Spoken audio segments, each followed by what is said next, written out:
Hello everyone.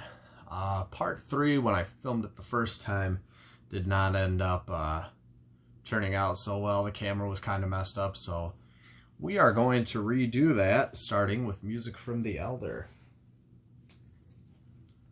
So, here is your standard pressing, US pressing I should say, of music from the Elder. There's a few different interesting things to look for when it comes to these. So this is just kind of your standard, straight up, regular US pressing of music from the Elder. It's a gatefold. In most cases, this is the inner sleeve you're going to find. It's like a plastic cellophane type of sleeve. Not too much to say about it. This is just what it looks like. It's got some credits on there. One of the rarest versions you can get of music from the Elder is a pressing that comes with this, and it has a paper lyric insert. It's not a sleeve, it's just an insert. That is very hard to find. One of my personal grails. But most copies of the US Elder that you're going to find come with that. Now, what's interesting about this jacket in particular is for most of the US pressings, like you're going to see in a minute, side A started with The Oath, and side B started with A World Without Heroes, because those were the two songs they were trying to promote as singles at that time. Now, that is not the correct story order of the tracks. I can't really keep straight what the correct and incorrect track listings are. It seems like sometimes they're used interchangeably, but to my understanding, the incorrect track listing is the one that starts with The Oath. The correct track listing is the one that starts with Fanfare. Now what's interesting is this copy has the correct track listing on the back jacket, but the label and the record itself is the normal, incorrect US track listing order for the Elder. So that's weird to me. I'm not sure why this is. This is actually the same track listing as what is on the Japanese music from the Elder. Or at least what appears on the jacket is. The way you could tell that is there is no Escape from the Island on side 2. However, this being the US pressing, obviously there is Escape from the Island on the wax. And this is not a Japanese jacket. So, I'm very perplexed by that whole thing. I don't know why this jacket is that way, but who knows? Maybe it's a quirk that is more common than I think. Now we get on to one of my favorite Kiss album alternate pressings that I have. This is a Japanese music from the Elder. You can tell because it's got the obi here, but instead of this just being the strip, this whole thing is actually a false front cover. OBI cover. I know I just said obi there. I usually say OBI. Now I'm not going to take this out of the plastic because it's in there pretty good. This is actually not an initial pressing of this record. And the way you can tell that is because of this right here. This Kiss logo is bigger and it takes up most of this area. On the early pressings, the Kiss logo will be smaller and there will be 4 lines of Japanese text there.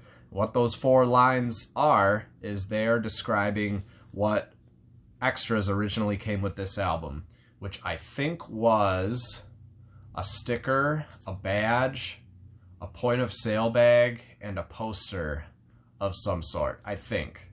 Those early Japanese copies are quite hard to come by. This one just comes with the false front cover, obviously, and the lyric sheet. Much more common than the one with all of the inserts, but still not one that you see every day. And as you can see, it is on the Filmworks label instead of the regular US Elder Hand center label. This one is, I think this is the Australian Elder. Yes, this is the Australian music from the Elder. The Australian pressing also came with some cool things. It came with buttons, a point of sale bag, and this super cool mini poster of the band from that era, which is super awesome. I think that's so cool to have. This one unfortunately did not come with the buttons or the point of sale bag, but the bag especially is very hard to find. So that's another cool.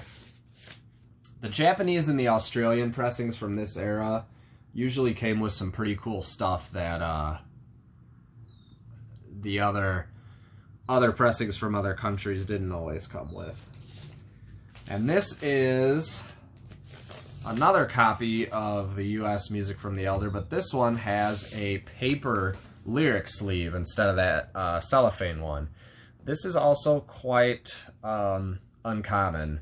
It's not as rare as the lyric sheet, but it is not one that you find often. Excuse me. And as you can see, it starts with the oath, so this is the incorrect US track listing. So if you find a copy of music from the Elder, it is worth it to check out what sleeve it has. Because if it has that paper sleeve, or, you know, if it has something like the lyric sheet, both of those are not easy to find. Now we get on to Killers. This is a Japanese Killers. And this is an album that also, the initial pressings came with some cool extras. This one came with a sticker, a little fold-out booklet poster thing, and a point of sale bag with all four of the, it's like a silver bag with all four of the KISS members on it. That pressing, as well as the first Japanese Elder pressing, are two of my holy grails. I would love to get my hands on those someday. My earlier statement about the Japanese and Australian pressings also holds true for Killers, because they each have 2 extra tracks on them that the standard copies of Killers did not have. The Japanese pressing has Shandy on side 2 and Escape from the Island on side 1, which I think is cool because the Japanese Elder did not have Escape from the Island at all. So I think that's cool that they included it on Killers. I don't have an Australian copy, but the 2 extra tracks on that one are Shandy and Talk to Me. So this is not an initial pressing that came with all those awesome inserts, but it does have our OBI strip on the side here. It includes the lyric sheet, and it does include the little poster booklet that these came with, which is so cool. There's the back, and then if you open it up, you got Gene and Eric there, and we can open it again, Ace and Paul. Just a cool little piece to have. I will say, copies of Killers with all of the inserts, if this will go in, that would be awesome. Copies of Killers with all of the inserts, the bag and everything, those get very, very expensive. We'll put that away later. I don't want to damage this. We'll put it away later. Now, Killers, in case you didn't know, was never released in the US until the KISS Vault, Kissteria, I can't remember what the box set is called. But it wasn't released in the US until then. This is a German pressing, as you can tell by the S's. I've found this to be one of the more common ones that you find. To my knowledge, they did not come with any inserts, but this has your standard 12 tracks on the back, and the German ones seem to be fairly common to find. And again, you can tell by the backward Z-shaped S's there. My copy of Creatures of the Night is pretty beat up, and the only thing that those came with was a paper lyric sleeve. Kiss was kind of done putting inserts in their US albums by that point. So I'm not going to show you my copy of Creatures of the Night. What this is it's called Hotter Than Metal.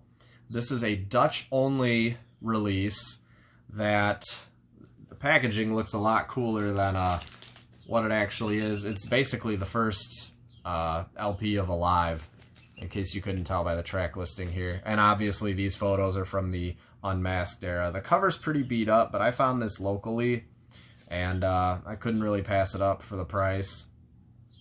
This was also released in Italy on the Superstar label. I think that release is just referred to as Superstar, and that one comes with a booklet. So that one would be cool to get, but this is just a cool piece to have in the collection. It sounds pretty good, but you know, if you've heard the first disc of Alive, you've already heard this album. Alright, we're going to move on to Lick It Up here. There's not much special about this, except for if you turn the cover over, you can see a little stamp right there that says CRC. That stands for Columbia Record Club. Now, I don't know off the top of my head which Kiss albums were pressed up as Columbia Record Club editions. I don't know if it was all of them. I don't know if it was all of them after a certain point. But this one is a CRC pressing, and you wouldn't know it unless you looked on the back cover at those three little letters down there. Some of them have a bigger sticker in this area that say CRC on there, but this one just has the little letters. And it turns out that makes this copy in particular a little bit more on the rare side. So make sure you check out your jackets if you're into collecting that type of thing, because you could end up having a bit more of a special album than you thought you did. Then we have Animalize. Only reason I'm showing you this is because obviously we've got the factory shrink on there and our hype sticker for the songs they were trying to promote at that time. This is kind of where I start caring less about the Kiss releases. You know, they don't come with the cool stuff anymore, and it's just, I prefer the Makeup era by far. But there's still some cool songs on here. And yeah, if you're into collecting the Kiss records with all the hype stickers and everything, that's what your hype sticker looks like for this album. Asylum, again, nothing special about that one, so I'm not going to show it. This is a pretty special copy of Crazy Nights, though. I just got this. This is a radio promo copy. So it's got our hype sticker affixed to the jacket as opposed to the shrink, which is cool. And then if you flip it over, it's got a gold stamp that says, lent for promotional use only, any sales or unauthorized transfer is prohibited and void, blah, blah, blah. So that's a good way to tell a promo, especially from this era. A lot of them have those gold stamps there. And this is cool because it came with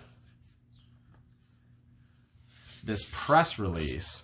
I don't know how common these are. I don't think they were included with every copy of the promo Crazy Nights, but I'm not sure. And this appears to be done on a typewriter with our Kiss Crazy Nights letterhead. It's basically talking about, you know, the album and, you know, hyping it up. And then on the last page, it's got a list of Kiss discography. So that's pretty cool. I've never seen one of those before.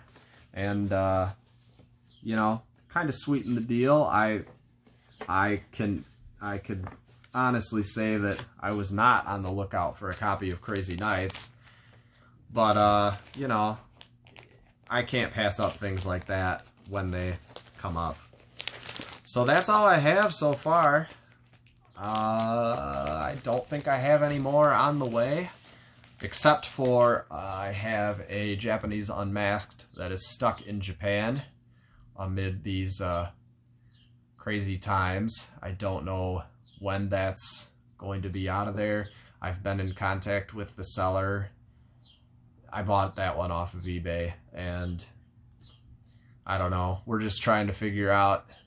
It doesn't have the stickers or anything, so if it's going to be a problem getting it out of the country, I might just ask for my money back, because I don't know. Like I said, it doesn't have the stickers or anything, which is what the Japanese Unmasked originally came with, so I'm not overly concerned about getting that copy in particular. So I guess the last thing I'll say is some tips about building your collection. So I did not start my Kiss collection with, getting all the albums with the inserts and stuff. You have to be willing to spend a little bit more money. Honestly, my collection started at like half-price books, just getting Kiss records for cheap and becoming more familiar with them. And then as I got a little bit more money and found out a bit more about what inserts they came with, things like that, then I started being more vigilant on what I was actually buying. I'd say the best way to do it is shop locally, especially in these times. Local record stores need our help, and they're great places to go. I love all my local record stores. Probably at least half of my collection has come from those local record stores. And obviously you're not going to be able to find certain things there, like certain things like the Japanese Elder or the Japanese Killers. Those are a little bit more specialized. But the record stores are a great way to build up your collection when you're first starting. Like I got a complete copy of Dynasty, complete copy of Rock and Roll Over, complete copy of Love Gun, even though the Love Gun was punched. All those came from local stores. Facebook Live auctions, vinyl auctions, are another thing that's been getting popular recently. And that's where this album came from. I've gotten several more Kiss albums through vinyl auctions. So that's another great way you can build up your collection. I use eBay here and there for the more specialized stuff. Another good one is record shows. I got my Japanese Elder, the German Killers, Unmasked with a Poster.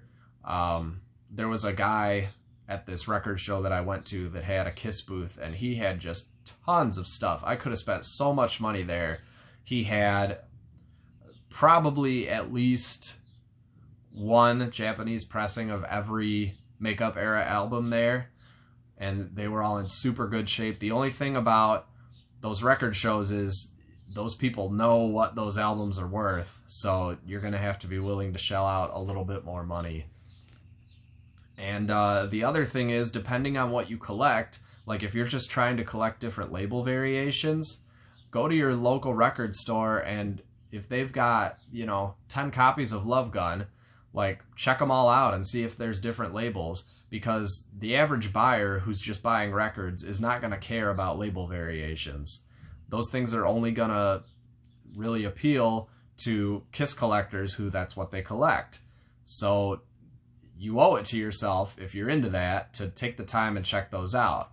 Because, like, for example, there's a Love Gun misprint where there's no group.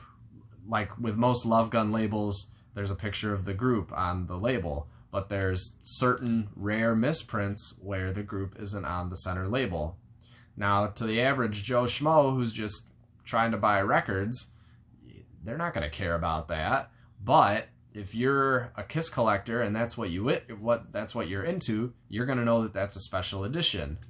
So it's just little things like that. You can find out more information as you become more experienced in collecting. Like I said in the first video, that Kiss My Wax book set has been so helpful and such an educational experience when it comes to Kiss collecting. I've also learned a lot from watching YouTube videos. So there's a whole bunch of good resources out there. If it's what you're into, just take the time and research it a little bit, and it'll pay off for you in the end. So that's my collection. Happy collecting. Stay well out there in these crazy times, and I hope you enjoyed this video series.